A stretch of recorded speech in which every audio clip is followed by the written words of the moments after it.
नमस्कार दोस्तों, स्वागत है आप सभी का एक बार फिर से जीएस अध्ययन पर। दोस्तों आज हम लोग अपनी सीरीज को कंटिन्यू करते हुए आज हमारा लेक्चर है वैदिक सभ्यता पर, जो हमारी लूसेंट की सीरीज चल रही है। इससे पहले हम लोगों ने हड़प्पा सभ्यता के बारे में पढ़ा था और आज हमारा जो टॉपिक है वह है वैदिक सभ्यता। तो आज हम लोग वैदिक सभ्यता के बारे में पढ़ेंगे, ठीक है। चलिए शुरू करते हैं। तो वैदिक सभ्यता के बारे में पढ़ने से पहले हमें यह समझ लेना चाहिए कि वैदिक सभ्यता है वह किस आधार पर उसके बारे में पता लगाया गया था। तो हमारे पास जो वैदिक साहित्य है,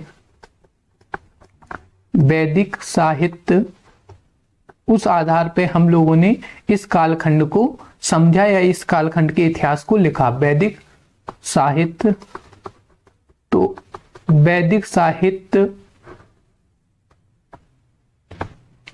पहला ऋग्वेद,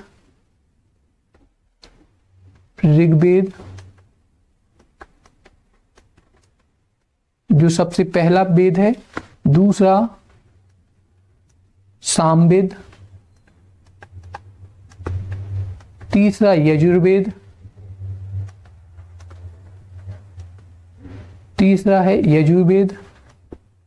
और चौथा है अथर्ववेद। चौथा हमारे पास अथर्ववेद,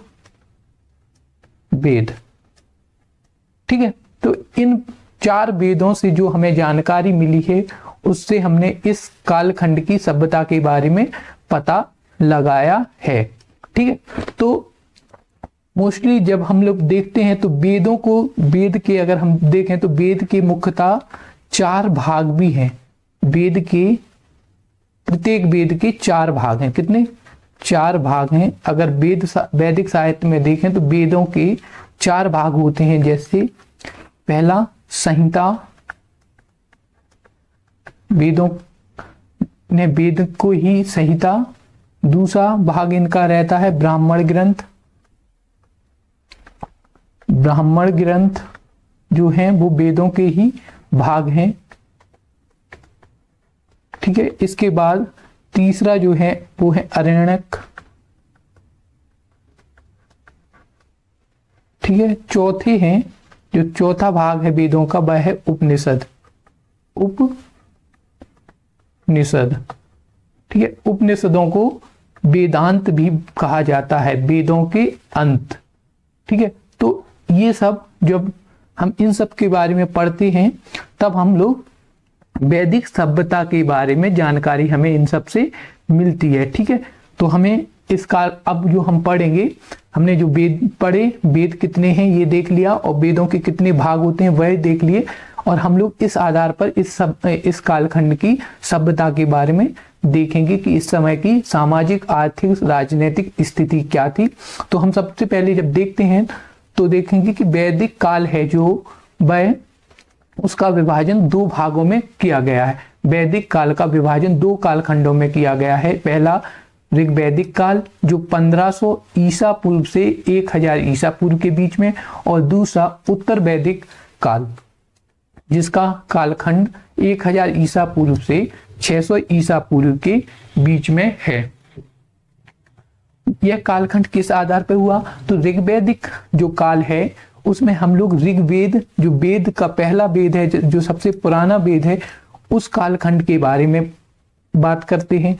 और जो उत्तर वैदिक कालखंड है जिसमें अन्य तीन वेद आते हैं, जिसमें सामवेद, यजुर्वेद और अथर्ववेद से मिली जानकारी के आधार पर हम लोग इसके कालखंड, इसके विभाजन करते हैं ऋग्वैदिक काल और उत्तर वैदिक काल में।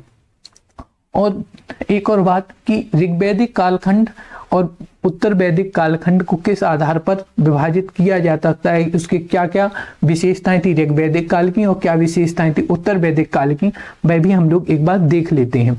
तो जब हम लोग ऋग्वैदिक काल में देखते हैं तो ऋग्वैदिक कालीन जो समाज था वह एक जनजातीय समाज था, ठीक है।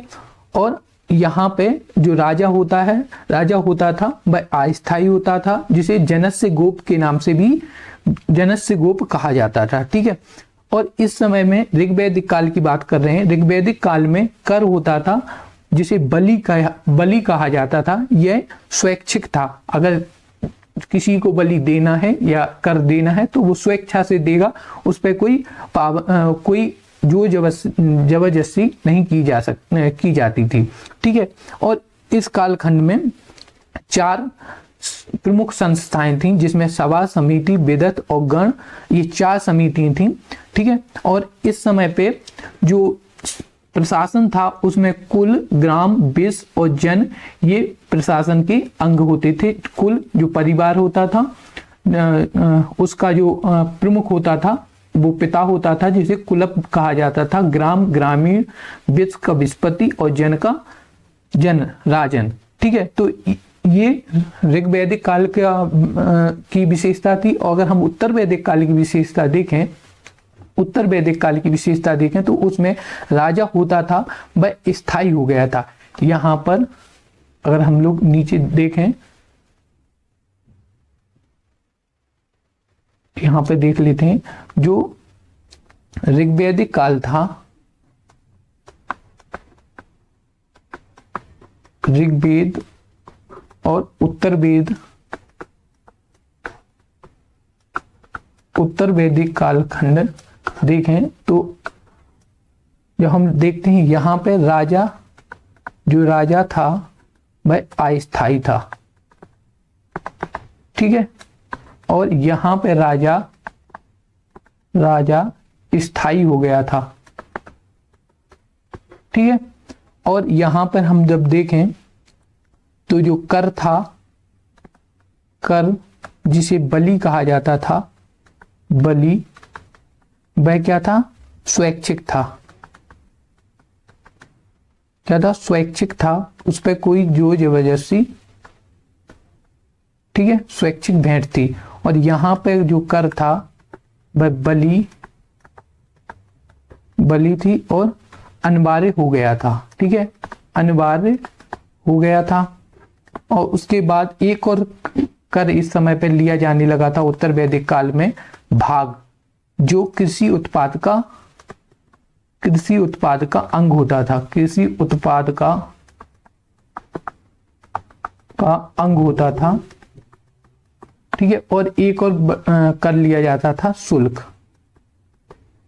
तो ऋग्वैदिक काल उत्तर वैदिक काल में साफ आपको अंतर दिख रहा होगा। राजा अस्थायी था। अगर समाज की बात करें तो वो जनजातीय समाज था। ठीक है। और यह सभ्यता ग्रामीण सभ्यता थी। दोनों समय पे ग्रामीण सभ्यता थी। लेकिन इस समय हम बात करें तो जो अधिकारी होती थी उनकी जानकारी हमें बहुत कम मिलती है। अधिकारी होती थी उनकी जानकारी बहुत ही कम मिलती है। कुछ ही अधिकारी होते थे, जैसे जैसे ब्रजपति, ग्रामीण।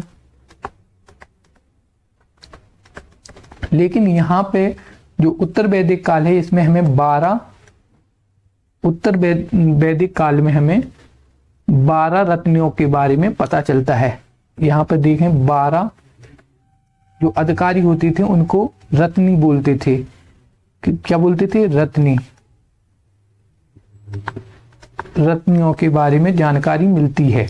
ये 12 होती थी। और इस समय पे जो देखेंगे ऋग्वैदिक काल में सभा, जो परिषद होती थी या प्रमुख संस्थाएं होती थी, वो कितनी थी? 4 थी। कौन कौन सी? सभा,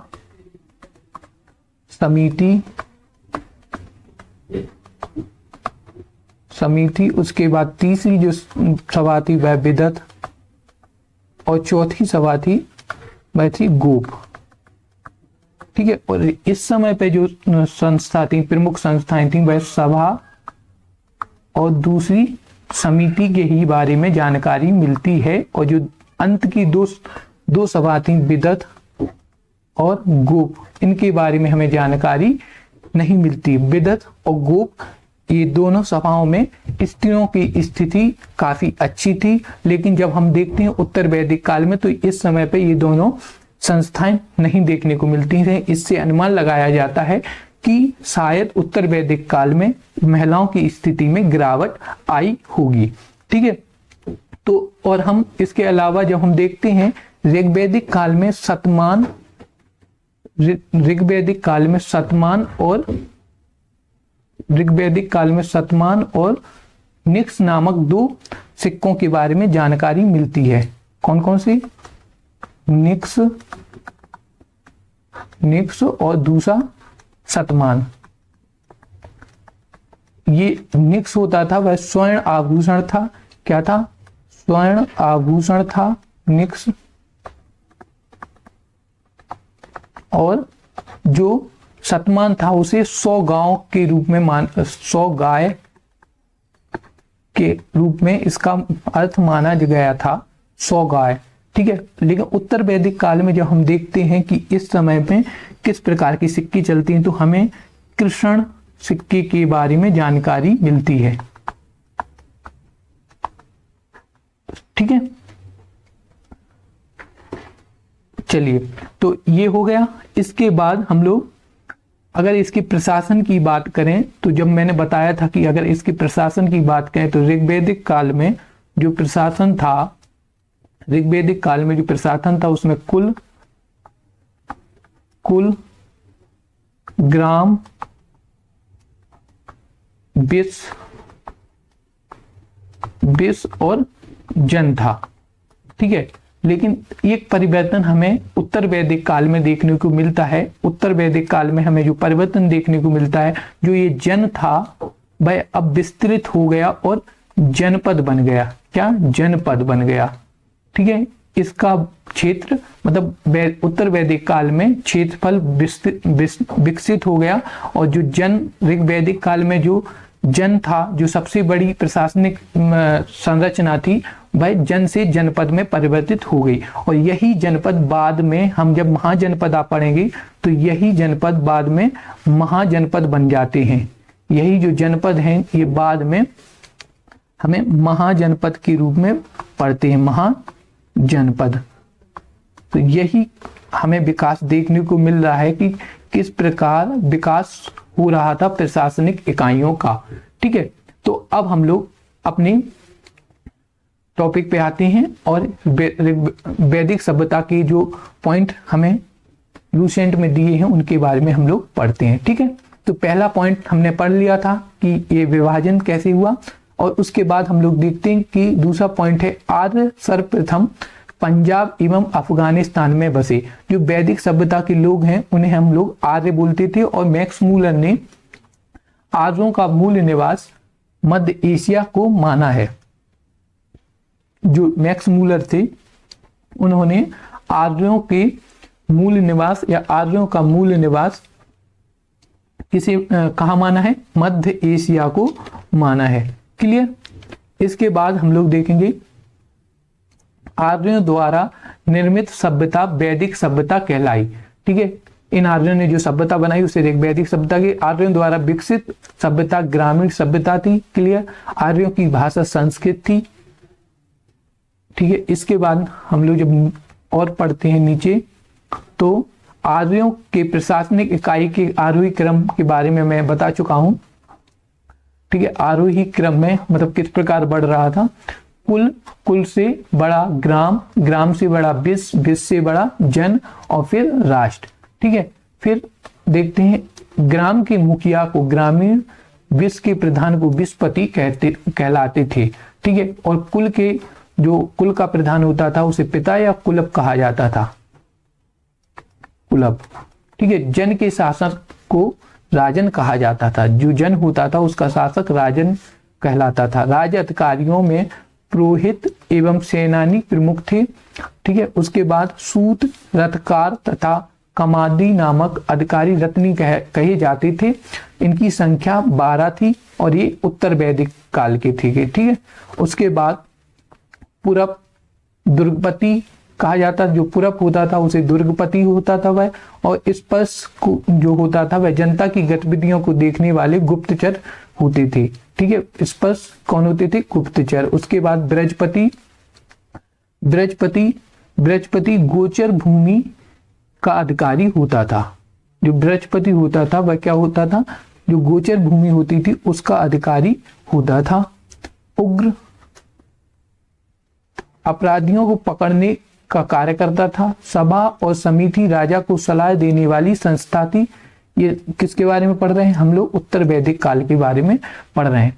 ठीक है, उत्तर वैदिक काल में सभा और समिति राजा को सलाह देती। सभा श्रेष्ठ एवं सम्राट लोगों की संस्था थी, जबकि समिति सामान्य जनता का प्रतिनिधित्व करती थी। जो सभा होती थी वह श्रेष्ठ या बुजुर्गों की सभा होती थी, और जो समिति होती थी वह सामान्य जन का प्रतिनिधित्व करती थी, आम लोगों का।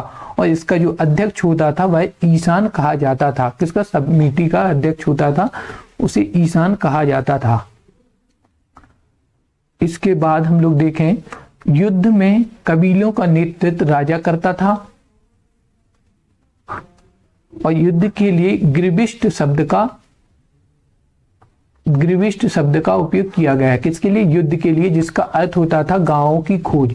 इसके बाद 10 राग युद्ध का उल्लेख ऋग्वेद के 7वें मंडल में है। यह युद्ध पुरुषणी रावी नदी के तट पर, जो पुरुषणी है उसे रावी नदी, जो वर्तमान की रावी है उसका प्राचीन नाम पुरुषणी था, उसके तट पर सुदास एवं 10 जनों के बीच में लड़ा गया था, जिसमें सुदास विजयी हुए थे। यह जो 10 राग युद्ध था वह सुदास और 10 जनों के बीच में लड़ा गया था, जिसमें सुदास विजयी हुए थे रावी नदी के किनारे।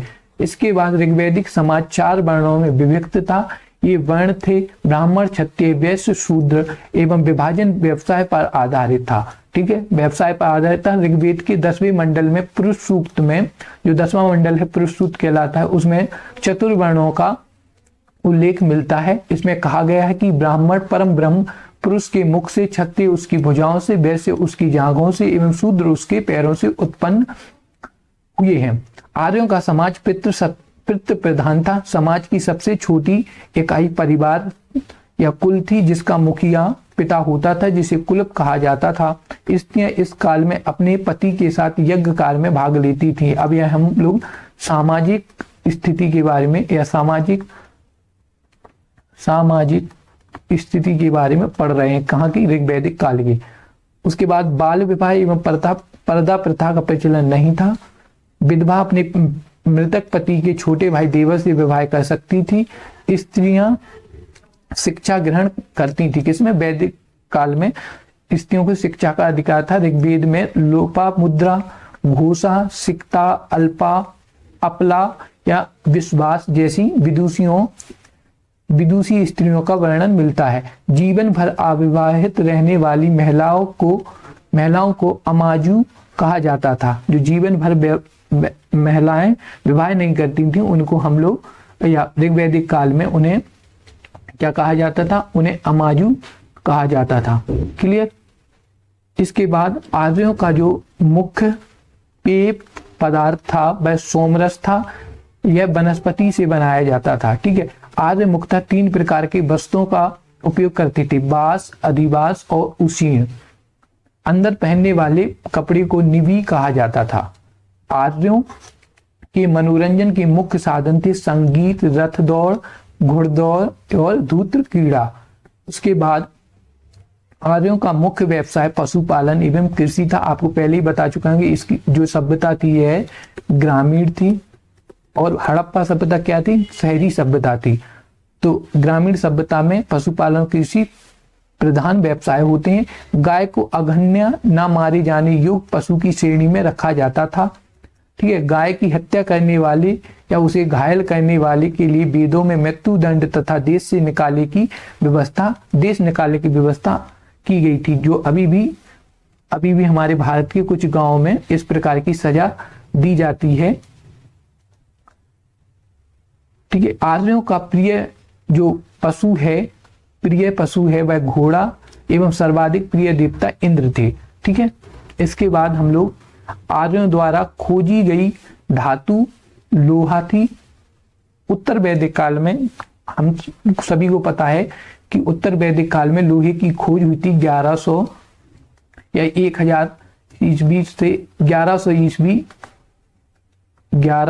ईस्वी से 1000 ईस्वी के बीच में 1100 ईस्वी से 1000 ईस्वी के बीच में लोहे की खोज हुई थी, इसलिए इसे लोह युग भी कहा जाता है। अगर आपसे पूछा जाए कि लोहे की खोज कब हुई थी, तो आपका आंसर होगा उत्तर वैदिक काल में लोहे की खोज हुई थी 1100 ईसा पूर्व से 1000 ईसा पूर्व के आसपास। ठीक है, जिसे श्याम आयरस कहा जाता था लोहे को, तांबे को लोहित आयस कहा जाता था। व्यापार हेतु दूर दूर तक जाने वाले व्यक्ति को पायणी कहते थे, मतलब व्यापारी को पायणी कहा जाता था। लेन देन में वस्तु विनिमय प्रणाली प्रचलित जो वस्तु विनिमय प्रणाली इस कालखंड में थी। ऋण देकर ब्याज देने वाला व्यक्ति, ऋण लेकर जो ब्याज देने वाला व्यक्ति था उसको बेकनाट या सूदखोर कहा जाता था। मनुष्य एवं देवता के बीच मध्यस्थता की भूमिका निभाने वाला देवता अग्नि की पूजा की जाती थी। ठीक है, जो मध्यस्थ देवता था अग्नि को मध्यस्थ देवता माना जाता था पुरुष और देवता के बीच में या मनुष्य और देवता के बीच में। वैदिक ऋग्वेद में उल्लेखित सभी नदियों में सरस्वती सबसे महत्वपूर्ण एवं पवित्र नदी मानी जाती थी। ऋग्वेद में गंगा का एक बार, ठीक है, गंगा का कितनी बार? एक बार, और यमुना का उल्लेख 3 बार है। ठीक है, सबसे पवित्र जो अभी वर्तमान में गंगा को मानती, लेकिन ऋग्वैदिक काल में सबसे पवित्र नदी थी वो सरस्वती थी, और गंगा का उल्लेख सिर्फ ऋग्वेद में 1 बार हुआ है और यमुना का 3 बार। इसमें सिंधु नदी का उल्लेख सर्वाधिक बार हुआ है। ठीक है, ऋग्वैदिक काल में सिंधु नदी का उल्लेख सर्वाधिक बार हुआ है। इसके बाद उत्तर वैदिक काल में इंद्र के स्थान पर जो इंद्र थे, जो ऋग्वैदिक काल के प्रमुख देवता थे, वह उत्तर वैदिक काल में उसका स्थान प्रजापति ने ले लिया और प्रजापति सर्वाधिक प्रिय देवता हो गए। उत्तर वैदिक काल में राजा का जो अभिषेक होता था, राजाभिषेक जिसे कहते थे, राजसु यज्ञ अनुष्ठान किया जाता था उस समय। ठीक है, राज अभिषेक के समय पे राजसु यज्ञ किया जाता था। उत्तर वैदिक काल में वर्ण जो व्यवस्था थी वह व्यवसाय की बजाय जन्म के आधार पर आधारित होने लगी थी। ठीक है, जो वर्ण व्यवस्था जब ऋग्वैदिक काल में हम पढ़ते हैं तो वह व्यवसाय पर आधारित थी, लेकिन उत्तर वैदिक काल तक आते आते यह जन्म के आधार पर होने लगी। हल को सिरा और हल रेखा को सीता कहा जाता था। इसीलिए जो सीता, माता सीता हैं, उन्हें माना जाता है कि वो पृथ्वी की देवी हैं, पृथ्वी से उत्पन्न हैं, इसलिए उन्हें सीता कहा गया था। आप लोगों ने एक कहानी सुनी होगी कि राजा जो जनक थे, उनके काल में, उनके राज्य में जब सूखा पड़ा था तो राजा जनक स्वयं हल जोतते हैं, जिसका वर्णन हमें शतपथ ब्राह्मण में मिलता है। और शतपथ ब्राह्मण में राजा जनक स्वयं हल जोत चलाते हैं, और उस हल चलाते समय उन्हें एक घड़े में सीता जी के रूप में एक सीता जी मिलती हैं, या एक बच्ची मिलती है जिसका नाम सीता था, रखा गया था। तो ये जो हल रेखा होती थी उसे सीता कहा जाता था उत्तर वैदिक काल में। और एक स्टोरी हमने शतपथ ब्राह्मण की अभी बताई, जिसमें शतपथ ब्राह्मण में राजा जनक को स्वयं हल जोतते हुए दिखाया गया था और उन्हें उसी समय पे सीता जी मिली थी। ठीक है, उत्तर वैदिक काल में निक्ष और शतमान मुद्रा की इकाइयां थी, या ऋग्वैदिक काल में था। ठीक है, ऋग्वैदिक काल में, लेकिन इस कालखंड में किसी खास भार आकृति और मूल के सिक्कों के प्रचलन का कोई प्रमाण नहीं मिलता। ठीक है, ऋग्वैदिक काल में, उत्तर वैदिक काल में भी निक्ष और शतमान चल रहे थे, लेकिन जो प्रमुख सिक्के थे ये ऋग्वेद के थे, और उत्तर वैदिक काल में निक्ष शतमान के साथ में कृष्ण प्रमुख सिक्के हो गए थे, लेकिन उनकी कोई एक इकाई नहीं थी क्या है, क्योंकि निक्ष आभूषण था, शतमान 100 गाय थे, ये प्रमाण मिलता है। ठीक है, जो सांख्य दर्शन भारत के सभी दर्शनों में सबसे प्राचीन है। इसके अनुसार मूल तत्व 25 है। ठीक है, जिसमें प्रकृति पहला तत्व है, सत्यमेव जयते मुंडको उपनिषद से लिया गया है। जो हमारा सत्यमेव जयते है वह मुंडको उपनिषद से लिया गया है। ठीक है, इसी उपनिषद में यज्ञ की तुलना टूटी नाव से की गई है। जो उपनिषद हैं वह मैंने बताया था कि उन्हें वेदांत कहा जाता है, वेदों के अंत। ठीक है, यज्ञ की तुलना उपनिषदों में टूटी नाव से की गई है। गायत्री मंत्र सावित्री नामक देवता को संबोधित है, जिसका संबंध ऋग्वेद से है। उत्तर वैदिक काल में कौशाम्बी नगर में प्रथम बार पकी ईंटों का प्रयोग किया गया था। महाकाव्य दो हैं, महाभारत और रामायण। ठीक है, महाभारत का पुराना नाम जय संहिता है और यह विश्व का सबसे बड़ा महाकाव्य है। गोत्र है वह गोत्र नामक संस्था का जन्म उत्तर वैदिक काल में हुआ था। ठीक है, जन्म के आधार पर जो जाति व्यवस्था है या वर्ण व्यवस्था है वह उत्तर वैदिक काल में, और गोत्र नामक संस्था की भी उत्पत्ति उत्तर वैदिक काल में होती है। ठीक है, तो अब हम लोग कुछ ब्रैकेट में चीजें दी गई हैं उनको पढ़ लेते हैं, जैसे प्राचीन नदियों के नाम और प्रमुख दर्शन कौन कौन से हैं।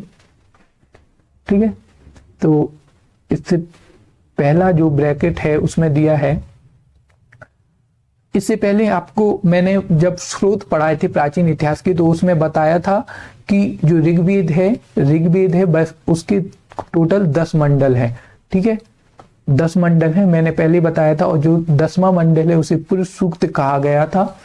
ठीक है, और मैंने अगर आपको ऋग्वेद के बारे में पढ़ना है या ऋग्वेद के बारे में कुछ जानकारी लेनी है तो मेरा जो स्रोत वाला पहला लेक्चर उसमें मैंने ऋग्वेद को डिटेल से बताया था।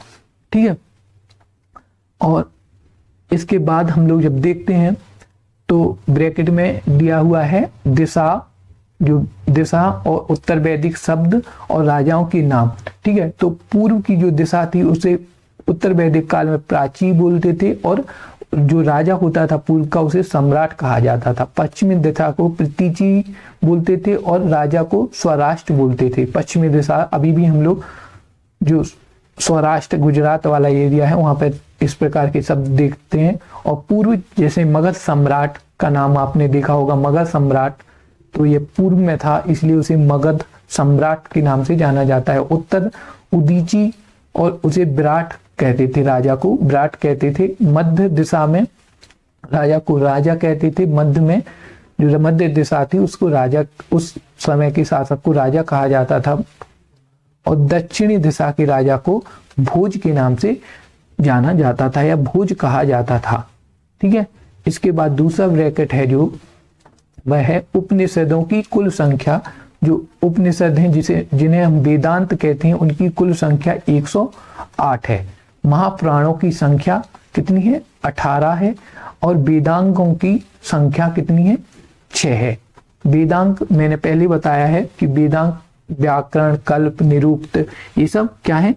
ये सब वेदांग हैं या वेदों के अंग हैं। अगर वेदों को अच्छी तरीके से समझना है तो हमें वेदांग के बारे में जानकारी होना आवश्यक है। क्लियर? जो महापुराण है वह 18 है, पुराण 18 है, और इसमें हमें महापुराणों में हमें क्रमबद्ध तरीके से राजवंशों की जानकारी, ऐतिहासिक जानकारी या वंशावली मिलती है। जैसे विष्णु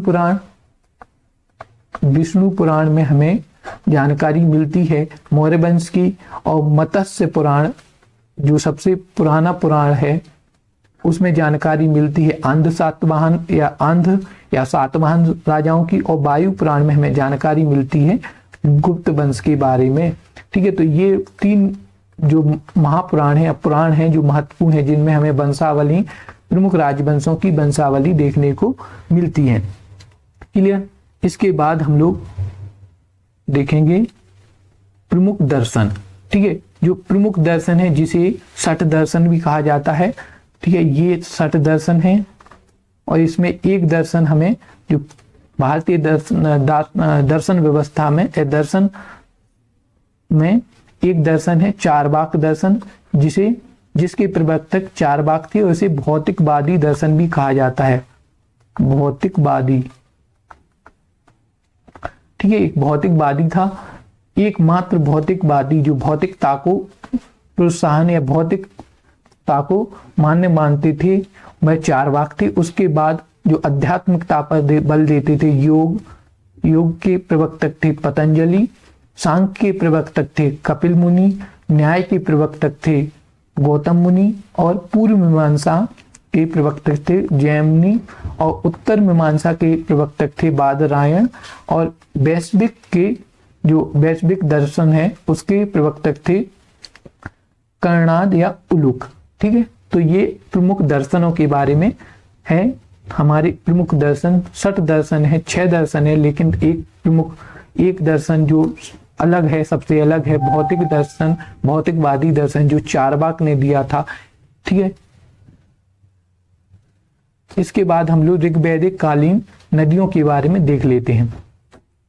जो ऋग्वैदिक कालीन नदियां हैं उनके नाम, प्राचीन नाम, और जो वर्तमान नदियां हैं उनके नाम देख लेते हैं। प्राचीन नाम नदियों के, और जो आधुनिक नदी हैं उनके प्राचीन नाम क्या थे। ठीक है, ऋग्वैदिक कालीन नदियां कुर्ब जिसे कुर्रम कहते हैं, कुंभा जिसे काबुल, ये दोनों नदियां कहाँ की हैं? अफगानिस्तान की हैं।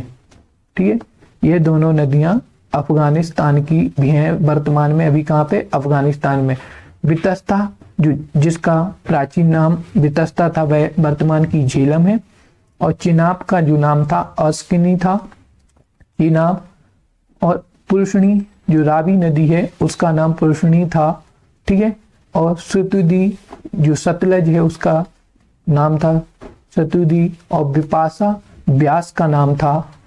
सदानीर गंडक का नाम था, गंडक का प्राचीन नाम सदानीर था, व्यास का प्राचीन नाम विपाशा था।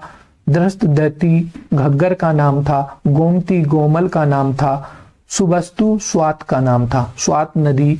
ठीक है, स्वात नदी का जो प्राचीन नाम था वह था सुबस्तु। ठीक है, ऋग्वैदिक कालीन देवताओं के बारे में अगर देखें तो इंद्र जो देवता थे उनका संबंध युद्ध का देवता, युद्ध का नेता या युद्ध के देवता के रूप में, और इन्हें वर्षा का देवता भी कहा जाता था।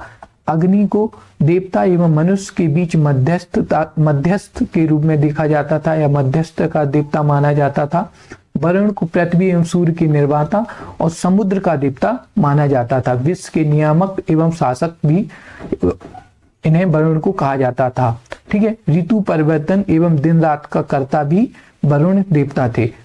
धौ आकाश का देवता, घौ आकाश के देवता थे और ये सबसे प्राचीन थे। सोम देवता वनस्पति के देवता को कहा जाता था। ऊषा प्रगति एवं उत्थान के देवता के रूप में जाने जाते थे। और इसके बाद अश्विनी जो विपत्तियों को हरने वाले देवता थे, उन्हें अश्विनी कहा जाता था। पूषण पशुओं के देवताओं को कहा जाता था। विष्णु विश्व के संरक्षक एवं पालन करता थे। और मारुत आंधी तूफान का देवता था। ठीक है, जो मारुत थे वह आंधी और तूफान के देवता के रूप में जाने जाते थे। तो ठीक है, अभी तक हमने जो पढ़ा है वह सब पढ़ लिया है, जितना भी लूसेंट में दिया है वह हमने देख लिया है। किसका? ऋग्वैदिक काल और या वैदिक साहित्य के बारे में हम लोगों ने देख लिया है। इसके बाद हम लोग पढ़ेंगे महाजनपद काल। ठीक है, ऋग्वैदिक जो समाज था, ऋग्वैदिक सभ्यता थी, उसके बारे में हम लोगों ने पढ़ लिया है। क्लियर? अगर कोई भी डाउट हो तो आप लोग कमेंट बॉक्स में कमेंट कर दीजिएगा। मैं अगले लेक्चर में आपको जरूर समझाने या बताने की कोशिश करूंगा। ठीक है, तो थैंक यू।